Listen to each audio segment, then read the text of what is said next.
This is a part about being, now you're not a stepdad, you're a what? Step-rad. Yes, that's right, step-rad.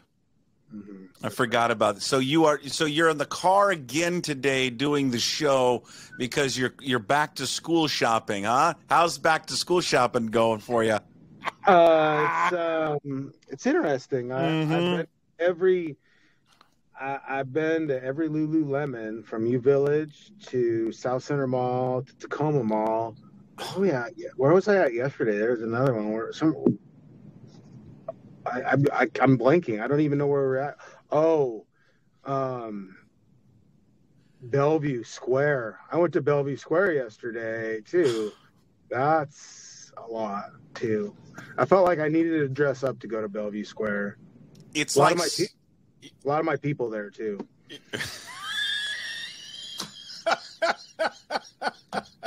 Now you see, you can say that. I can say that. I can say that. It's my people. Me and Akita. Southern California. Yeah. That's what that place is like, Southern California. Yeah, it's crazy in there. We went to Din Tai Fung. Like, look, I'll say this about my stepkids. They have good taste in food.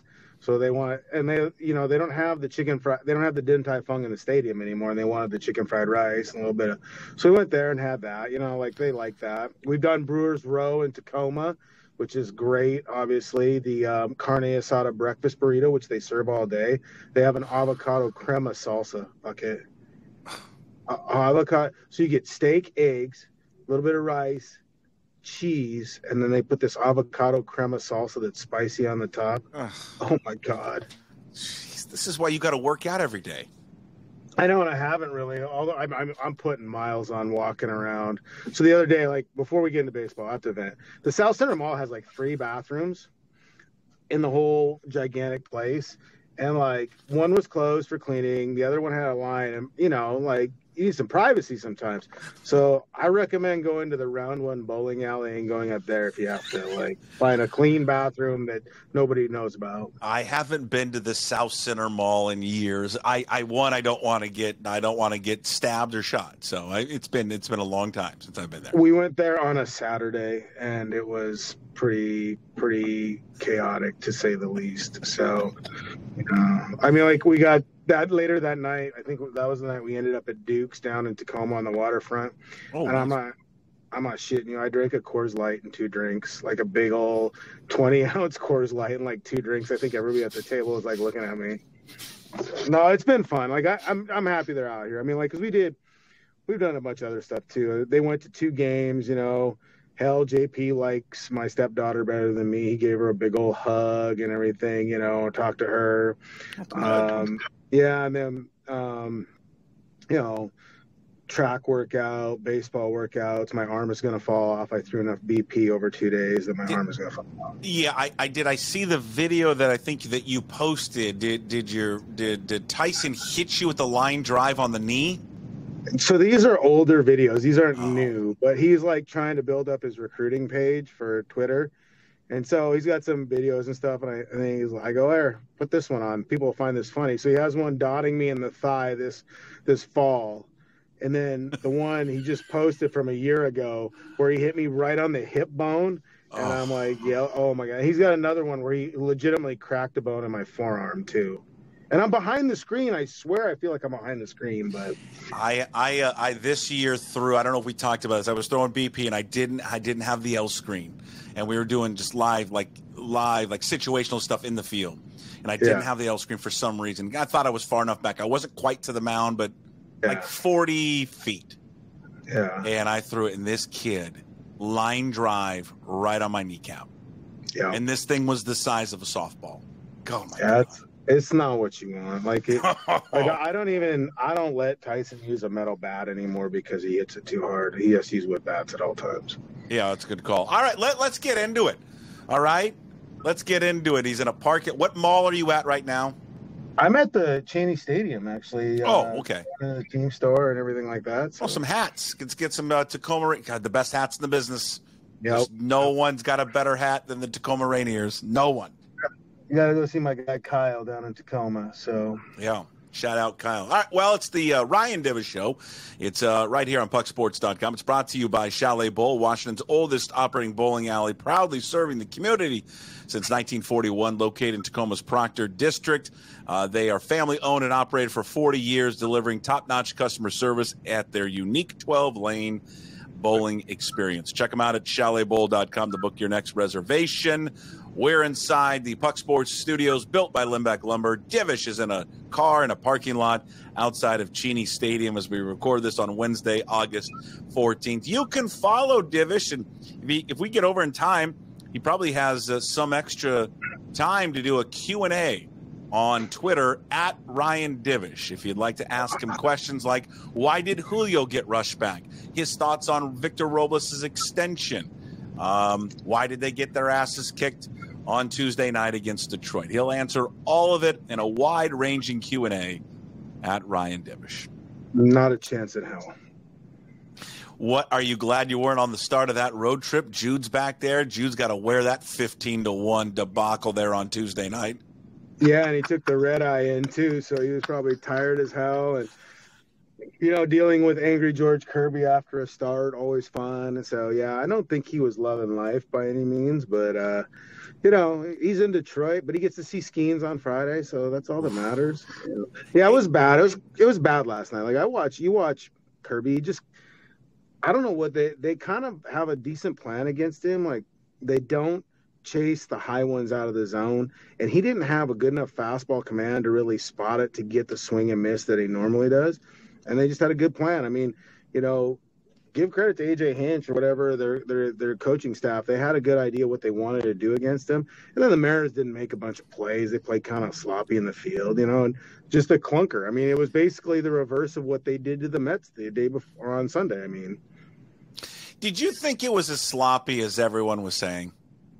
No, I didn't think it was sloppy in the sense that like a lot of those plays they're not easy plays, but they're plays that should be made. I mean, like if you're a big leaguer, you expect to make a lot of those plays. Touches your glove, you should expect to make it. I mean, I think when the barrage is on like that, everything kind of snowballs anyways. That's when mistakes happen, everything else. Because, it's just P-Rods getting hit everywhere. I mean, like, hell yeah, like there's a bunch of balls that found holes, but how many balls went over the fence? I mean, was there 4 or 5 homers last night? I mean, like that's the problem, and he just had a clunker. He has one every year. Logan Gilbert had one. Yeah. We saw the Logan Gilbert one. Everybody's susceptible to one every once in a while. They did it to the Mets. They've done it to Hunter Green this year. Remember, Hunter Green came in and he's an all-star. Mariners knocked him out in the 3rd inning or whatever it was. So I don't like this isn't like the end of the world. It happens. It doesn't help George Kirby's like finishing in the 2nd or 3rd in the Cy Young voting, but it does happen. Well, I think we're spoiled. Like Jason, I do think this. We're spoiled by what they do on a nightly basis, and so then when you do see this, then you get pissed. But like, man, let's remember the days of Jared Washburn and Carlos Silva and Miguel Batista. Like what these guys do and how they pitch and how they attack and the pace at which they pitch at. I mean, it's special. So yeah, they're going to be clunkers every once in a while. Yeah, I mean, you're 100% right. We get spoiled by watching them pitch every night, and every pitcher in this sport has a game like that.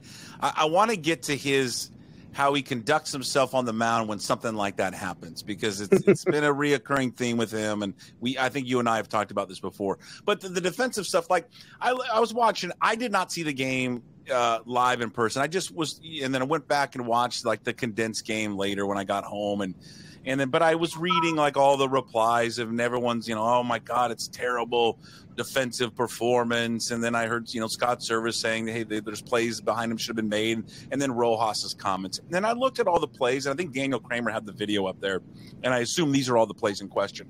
And I guess I kind of looked at them individually, and I said, okay, I don't know. I mean, I thought the first ball to Rojas, I don't know, it's a hard hit ball. I was actually kind of impressed. He kept it in front of him. And they hold themselves to a higher standard, though. Yeah, okay. Let me ask you this one. Then we'll move on. I'm not going to dwell on it. It was a clunker of a game. I mean, the Rivas one, he got changed to an error. You think that's an error? No, I don't know. That's weird. Yeah, that was. I mean, he's pretty deep in the hole. That kid was hustling up that line. Even if he gets it in time, I'm not sure he's out. Yeah, I mean, it's like there's probably more that they could have called errors, so they were like, well, we got to pick one that's going to be an error. I mean, the scoring is so weird, and Detroit is famous for having weird scoring as it is. So they can run like people like they'll call in the middle of the game. The dugout will call and say, "Hey, I don't like this scoring call. What's this?" They'll call the press box. So you think the Mariners appealed that? I would think so. Yeah. Yeah. Okay. All right. Well, whatever, they lost. I think we both agree. I don't think it was as bad as it was portrayed, but I do also in addition to that, I agree with you. They do hold themselves clearly to a higher standard. Let me ask you though about Kirby, and I think we've talked about this before. I think the one area he needs to get better at is when things aren't going well for him, and maybe perceived plays that he thinks should be made behind him aren't being made. He can't show it on the mound. Because I think he's showing up his teammates, and those guys are going to come back and make plays for him later in the season, good defensive plays that are going to help him out. But airing out visibly his frustration at plays to his teammates, I don't see how that's a good thing. I don't know that he's like airing out his teammates more, that he can't believe like some of these find holes or whatever, or find like, he thinks he makes a good pitch and it gets to somewhere he doesn't think it should be. I think that's what galls him. I mean, we've talked about what really irritates him as umpires, but he has a high standard for what he does, and he gets kind of irritated. Like, he really hates to when he thinks he makes a good pitch that shouldn't be on the barrel or shouldn't even have fouled off. That really irritates him too. Like, especially like if he thinks he makes a swing and miss pitch or a weak contact pitch and they're able to get something through, it just drives him nuts. I don't think it's more about the plays not being made, but more that the idea that the batter somehow succeeded against him, because he does loathe hitters too. You think it's the frustration that Kirby shows. It's just about he doesn't think those balls should be hit. It's not so much frustration that his teammates aren't making plays. Yeah, I think that's more it than anything. I mean, I'm sure there's some frustration that plays aren't made, but again, like when you're getting knocked around like that, that's not on them. That's not on your defense. Like, make a pitch. Yeah. Now, and I mean, these guys haven't got mad at the offense all year, so I guess that's where it is. Yeah, he's. I do like his response afterwards. I can't effing wait to get to Pittsburgh. I mean, he's. Yeah, no. He's competitive. Like, it's good. I mean, he's competitive. He don't like to lose. So now that's one thing you say too. Like, these guys don't like to lose. I mean, they really get irritated. So I'm, they're gonna have bad performances, but I think overreacting to one is kind of senseless. Is there something that maybe, because it's weird, you can see them perform against like the Mets, right? They look great against the Mets, and then they have not looked good against Detroit. What is it about Detroit you think that gives them problems? Is there something that you can see that Detroit does that gives this team problems? They don't swing and miss a ton, but they just kind of don't. They don't. If they're gonna, like, if he throws the high fastball, which is one of his go-to pitches, they're going to make sure they're on top of it, or they're not going to swing at it. Like, they're ready to hit that high fastball. And what happened yesterday, though, was like the misses he had were so not competitive that they didn't have a reason to chase. They were so far off, They call it non-competitive miss, where like it's a ball out of their hand and they know it. So I think that's part of it. But, they won't chase the kind of goofy stuff early. And he didn't spot a slider as well as I thought he should have. So that's part of it too. They just have a good plan, and they kind of, adjust to it as they go. But they just don't, they put a lot of balls in play against the Mariners, and, they've hit the ball pretty hard. But, maybe some people, there's the conspiracy theorists that think that A.J. Hinch, because he's part of the Astros, had something on Kirby, and that's why they've hit it. But they've hit Mariners pitching all series. They hit, nobody, when they hit Trent Thornton, nobody accuses the Tigers are having something on his signs. They just think it happens. Well, it happens with George Kirby too. Do you think at all? I'm just curious, and you'll probably say no. It's guys like me, and right, we make too much out of this than than really is the issue. You think the Detroit players, they sit around and they can remember what Mitch Haniger said in that last game and go, oh, okay, we'll show you how much better you think you are than us. I mean, and again, and I don't disagree with what Haniger said. I do believe they're a better team than Detroit. But Haniger, after, when they won that last game in Seattle, said, hey, we should beat them. We're better than them. Now, I mean, they're not that much better than them. They're only like 6 games better. It's not like Detroit is terrible. But do you think they remember that and are like, well, let's maybe use this a little bit extra motivation in this series? I think that's why they kept trying to score last night. I mean, like, they weren't trying to let up or anything. They just kept trying to put more and more on. Yeah, I mean, sure, I'm sure they remember it. I don't think like it's like the great bulletin board material that you see in football, but they remember it. I mean, it's like Cal Raleigh remembers the stuff that John Schneider said, and he still holds it, Oh. Guys like that, there's remember Trevor Bauer, like Scott had comments, the Astros, they have all those little comments. They remember. And it's kind of like the Jordan thing. How do you motivate yourself? How do you get up and motivate yourself? Well, that's what these guys do. They find ways to motivate themselves. And you use anything, right? The slightest of slights you use. Oh yeah. I mean, like that's, especially like when you're not as maybe talented or whatever. Like the one thing about the Tigers is they got a bunch of guys trying to prove that they're big leaguers and they belong up there. So there's a motivation there. I mean, like the try hard factor and stuff. It's like if there was a veteran team that's playing out the string, and maybe we'll see that with the Angels down the road, a veteran team playing out the string, then it's not the same. But when you have a bunch of young kids that are trying to prove that they belong or trying to stay up in the big leagues and all this other stuff, then there's a level of compete factor that's even higher than the normal one. And everybody competes because they don't want to look like an idiot. But like when you have kind of a bunch of younger guys, we've seen it in September, in the past too, September call-ups and stuff, they're playing extra hard because they want to stay. They want to show that they belong. And I think you look at the Tigers roster, those guys are playing for spots for next year and playing, some of them are playing for jobs, to stay at the big league level.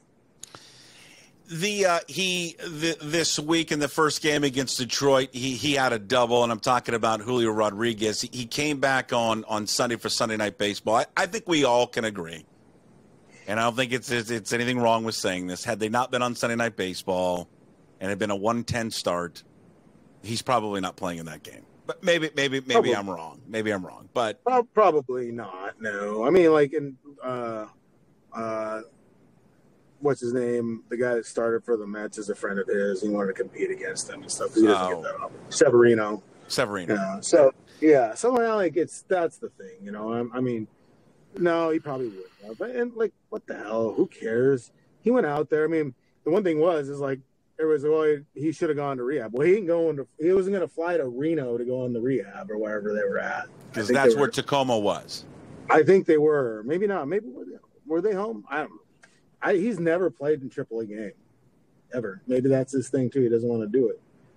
So, but do you think they made an error though? Do you think they made an error in not at least having him go and do one game to get his timing back?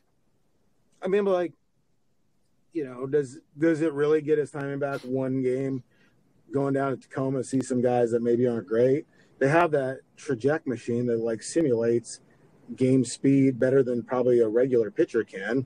So, I mean, like they gave him the freedom, Ty France didn't go down a few years ago. JP didn't go down. This isn't like uncommon, and sure. Like, and then maybe the thing is like, okay, you guys want me to come back and DH early? Well, here, I want to do it then. They're like, okay, whatever. I mean, it's like, they don't have, it's not like they run it with an iron fist and, he's earned the right to say, I don't feel like I need it. Yeah, he looked off. He saw some pretty good pitching, and they were, it was clear Severino wanted to strike him out. I mean, it's his line. He's the one who took the platinum sombrero. It's on him. It's not on the Mariners. Scott Service doesn't wear the shame. Julio wears it. Hey, you struck out 5. You got punched out 5 times in one game. That's on Julio, not on Scott. Yeah, and they were in Reno. I was surprised. They were in Reno, by the way. Yeah, because my buddy Akita went down and hung out with Curto down in Reno. I wouldn't. The thing is, too, is like I don't, I was surprised he went up there for the 5th time because he didn't want, punch out 5 times. But, I mean, like, does one game of rehab with Tacoma any different than one game? They won the game 12-1. Yeah, he looked ugly, and yeah, we know maybe the ulterior motives behind it. I mean, like, there are plenty of games where you put somebody. I mean, like, I would take Julio Rodriguez on no rehab after being out 28 or 18 days instead of Tommy La Stella on full health, wouldn't you? Well, of course. Now, when is he? I mean, like, of course, yes, 100%. I mean, it's like, but I mean, like, they were DH and Haggerty and stuff last year at times, and so it's like, yeah, you know what? If this is what it takes to get him back and to get him going, I thought his at-bats were a lot better last night. Hit the ball hard. Yeah. You know? It had good at-bats. I mean, it takes one time, and so it's like, okay. How far do you think he's away from playing it back in the field? Oh, I'd say another 10 days maybe, because he doesn't look right even running the bases. Now, when he does return, this has been the other topic, and I frankly don't even understand why we're talking about it, but I'm going to ask you anyways.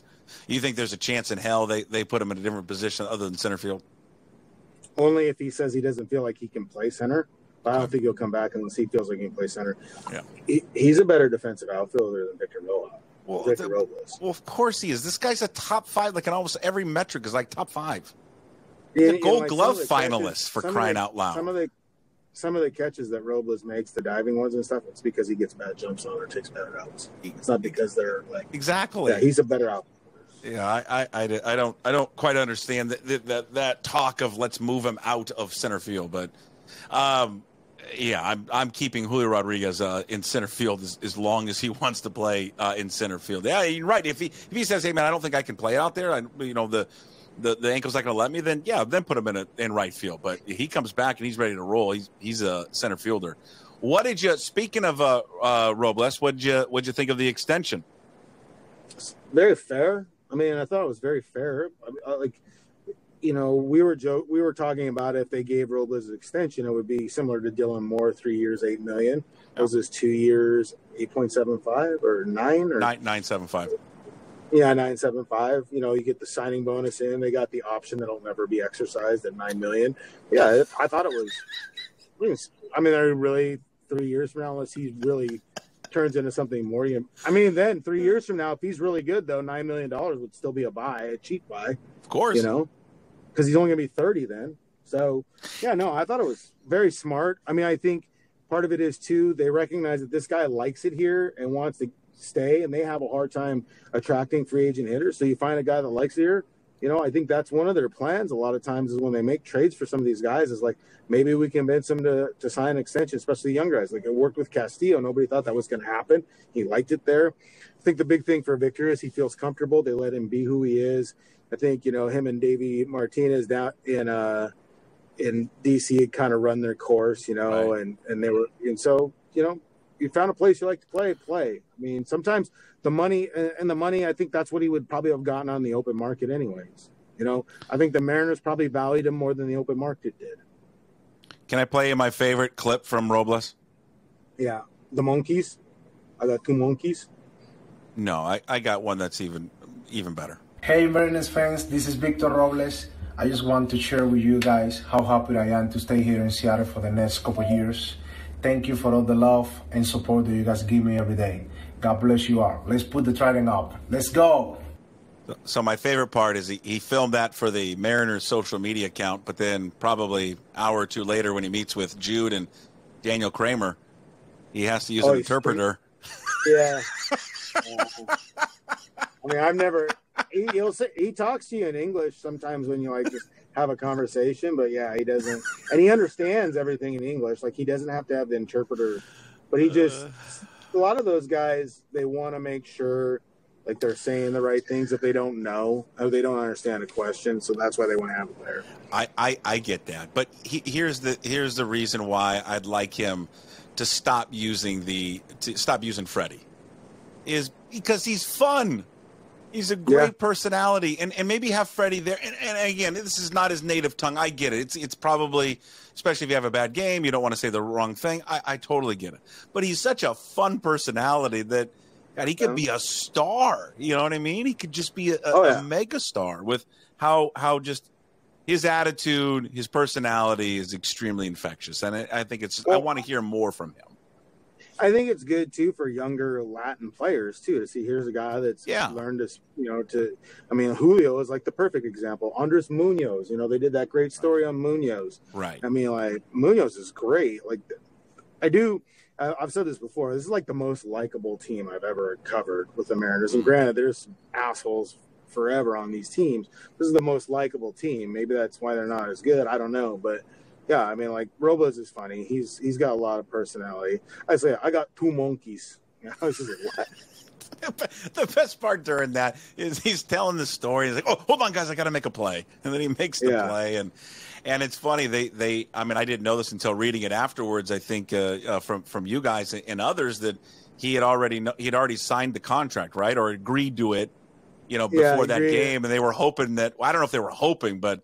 It would have been funny if he had announced it while he was mic'd up. Yeah, they weren't certain. They didn't tell him not to, I don't think, but they didn't know what he was going to do because they agreed to it and everything. I think he had to, he probably had to take another physical to make sure and everything else and kind of, dot all the I's and, cross all the T's. But, yeah, like I was texting with Hollander. He was like, yeah, we were pretty much certain he would just mention it because of just how he is. And he was so excited about staying.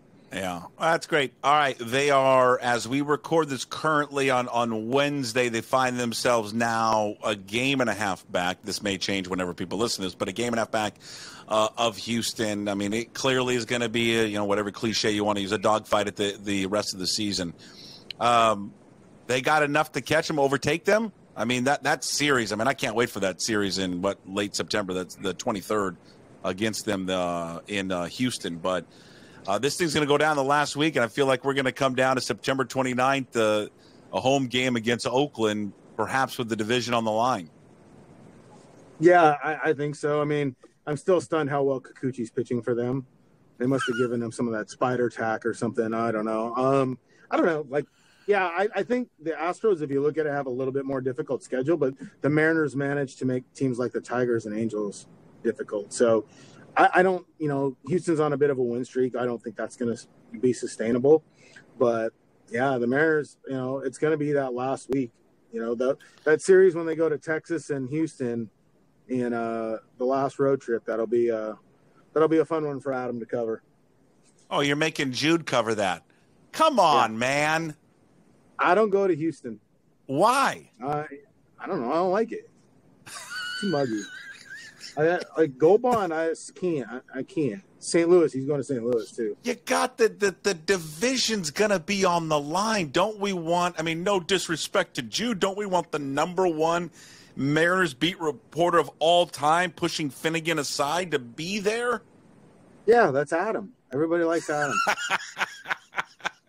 Everyone likes Jude more than they like you. Hey, I know this week we could talk about this every week when we do it.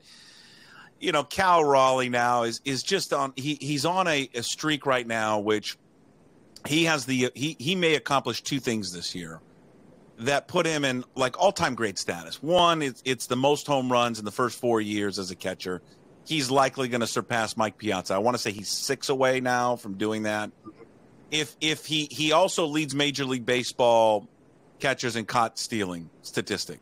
If he does that, he led it last year. And if he does it again this year, he's going to be the first catcher to go back-to-back since Gary Carter in 1982 and 83. So on the defensive side, he's going to surpass a Hall of Famer. On the offensive side, he's going to surpass a Hall of Famer. Scott Boras, this thing, the price tag for this guy is going up and up and up and up and up.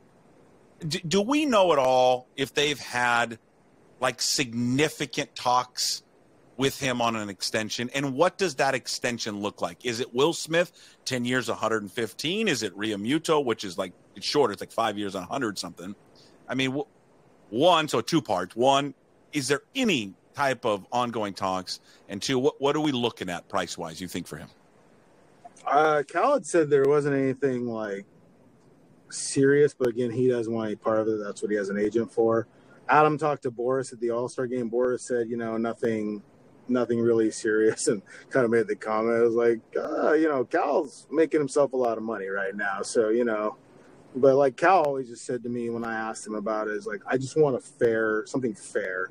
I think, when they offered Logan kind of a lesser deal as a rookie, and some of that stuff, like the Evan White stuff, like you don't want that. He wants to be paid market value because I think, part of, in Cal's mind, maybe when he was coming up, he probably thought eventually he'd end up with the Red Sox or the Braves or somewhere on the East Coast, because that's where he lives at. But, he lives in Arizona now in the off season, and, he likes Seattle. He has ownership in this organization and his franchise. He's unquestioned, like kind of the team leader. I would call him the captain, and one of the captains if it's him and JP.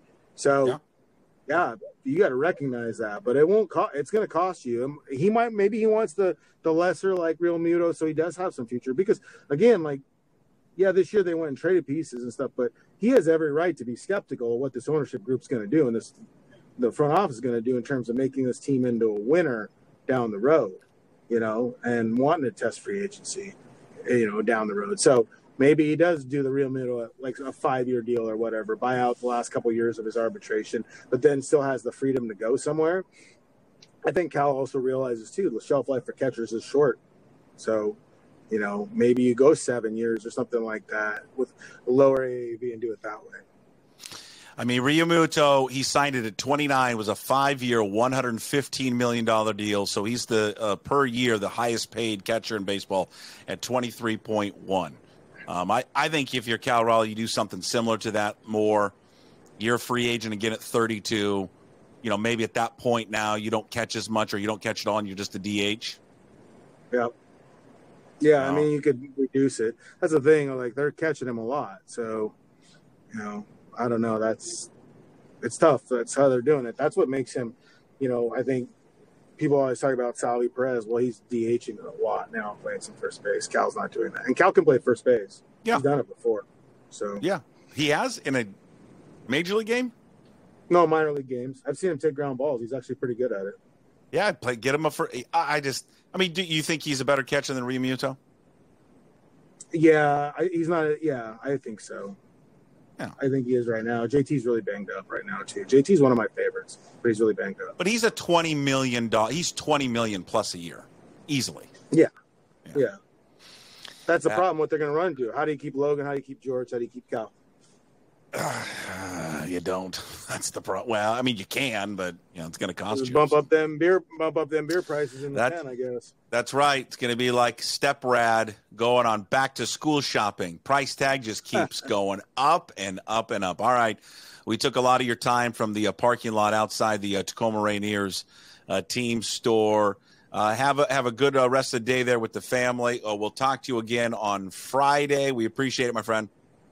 All right, take it easy. See you guys. There he is, Ryan Divish Show. It's brought to you by Chalet Bowl. You can follow Ryan again on Twitter, which again, maybe later today, a Q&A with Divish, where he'll answer all of your questions about everything. And follow him there. And, of course, you can follow me on Twitter and Instagram at Puck2040. There he is, the Ryan Divish Show in the books. New episodes drop at 1 o'clock every Wednesday and Friday at pucksports.com.